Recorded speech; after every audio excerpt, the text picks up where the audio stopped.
عندما كنت في المدرسة الثانوية، ذهب والداي في رحلة وبقيت أنا مع جدتي لفترة من الوقت.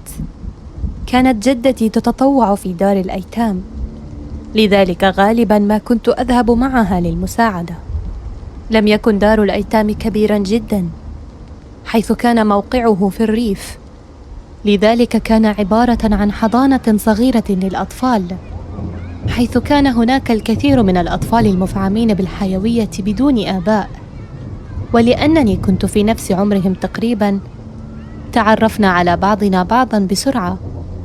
في أحد الأيام ناديت أسماء الجميع، لكن بدا أن طفلا واحدا كان مفقودا. ذهبت للبحث عنه حول دار الأيتام، لكن لم أجده. يبدو أنه يختبئ في إحدى الغرف.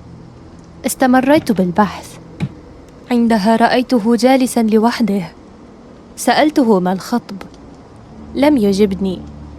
نظرت إلى يديه وقد كان يرسم شيئا. سألته: ماذا ترسم؟ مرحبا، لما لا ترد؟ هيا، جميعنا سيلعب كرة القدم، هل تريد الانضمام إلينا؟ بهدوء رد الطفل علي: هل تعرفين الجسر الأحمر؟ الجسر الأحمر؟ أعني كان العالم مليئا بالجسور الحمراء. الجسر الأحمر، هل تعرفينه؟ فرديت عليه: نعم، الجسر الأحمر. حسنا، هناك بالتأكيد الكثير منه. فأصبح يكرر: هل تعرفين الجسر الأحمر؟ هل تعرفين الجسر الأحمر؟ حينها أصابني التوتر. كانت الورقة التي في يده مغطاة باللون الأحمر من الأعلى إلى الأسفل، وكان مكتوب فيها بكل مكان الجسر الأحمر، وفي المنتصف كان هناك شيء يشبه جسرا مرسوما. سمعت صوتا هادئا يتحدث خلفي ويقول: حسنا، إنه مضطرب قليلا. استدرت فوجدت أحد المعلمين، حيث طلبت مني أن آتي، واستمر الصبي في التمتمة طوال الوقت. من الواضح أنه لم يكن هكذا من قبل. لم أكن أعرف سبب وجوده في دار الأيتام، لكن يبدو أن الشرطة أرسلته إلى هنا. يبدو أن الأطفال الذي انتهى بهم المطاف في دار الأيتام يتكيفون مع الوضع تدريجيا، لكن مضى وقت طويل وهذا الصبي لم يتغير بعد. في تلك الليلة كنت أعمل كثيرا لدرجة أنني لم أدرك أن الظلام أصبح حالكا الآن. لقد مرت فترة منذ أن عدت إلى الريف، وبصراحة عندما يكون الجو مظلما هنا يصبح مخيفا قليلا. من الصعب رؤية الطريق حتى.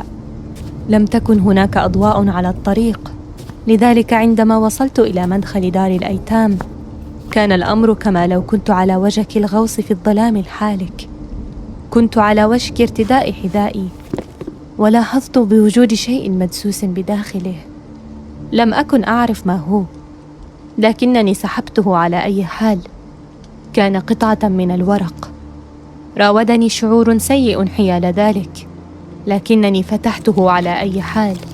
يبدو وكأنها تلك الصورة التي رأيتها عند الصبي في ذلك اليوم.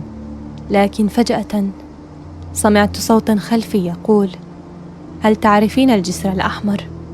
في هذه اللحظة من شدة خوفي جريت في الظلام. ظللت أجري، لا أعرف كم مر من الوقت، لكن الشيء الذي كنت متأكدة منه هو أنه بإمكاني رؤية ضوء أمامي. لم تكن هناك متاجر قريبة، لذلك بدا لامعا حتى من مسافة بعيدة. اقتربت ورأيت أنه جسر عليه أضواء. كان الجسر يمر عبر حقل الأرز. يبدو جميلا للغاية. هل قد تم بناؤه للتو؟ هل كان من الصعب جدا عبور الحقل، لذا بنوا الجسر هنا لتسهيل الأمر؟ لكنني لم ألاحظ ذلك أثناء ركوبي السيارة مع جدتي. ماذا أفعل الآن؟ اعتقدت أنه إذا مررت عبر الجسر فسأرى طريقي المعتاد على الجانب الآخر، لكن هذا لا يبدو صحيحا. هذا به درج طويل جدا، لم يكن يناسب المسنين. كيف يكون هذا؟ تمسكت بالدرج بإحكام. يبدو بأن شيئا باردا سقط على يدي. قمت بمسحه، لكن سرعان ما تبين بأنه لون أحمر. كان هناك شيء معلق في الأعلى، يبدو وكأنه وجه أو يد أو ساق أو شيء من هذا القبيل. لا أعلم حقا، لم أستطع رؤيته جيدا. حاولت صعود الدرج بأسرع ما يمكن، لكنني سرعان ما فقدت توازني وانزلقت للأسفل. أحسست بقطرة ثم قطرات تتساقط على وجهي من أعلى الدرج. يبدو بأن هناك شيء يسقط، لكنني صعدت الدرج مجددا حتى وصلت إلى الأعلى. وعندما وصلت إلى الجزء المضيء ارتحت قليلا. عندها فجأة سمعت صوت محرك يقترب. فكرت، نعم أخيرا شيء طبيعي. يبدو بأن الصوت قادم من الجانب الآخر من الجسر، مثل صوت الشاحنة. اعتقدت أنه يمكنني طلب المساعدة الآن، لكن فكرت في الأمر مجددا. لا يبدو بأن هذا الأمر طبيعي. من المستحيل أن تمر شاحنة من هذا الجسر الذي يحتوي على سلالم. عندما نظرت عن كثب كان يقترب مني تدريجيا. حاولت الجري يائسة، لكنني نسيت شيئا. ساقي لم تتحركا أبدا. منذ أن وصلت إلى هنا لم تتحركا. كان الشيء يقترب بسرعة. لقد خارت قواي واستسلمت. كان ذلك عندما انزلقت يدي من الدرج الذي كنت متمسكة به.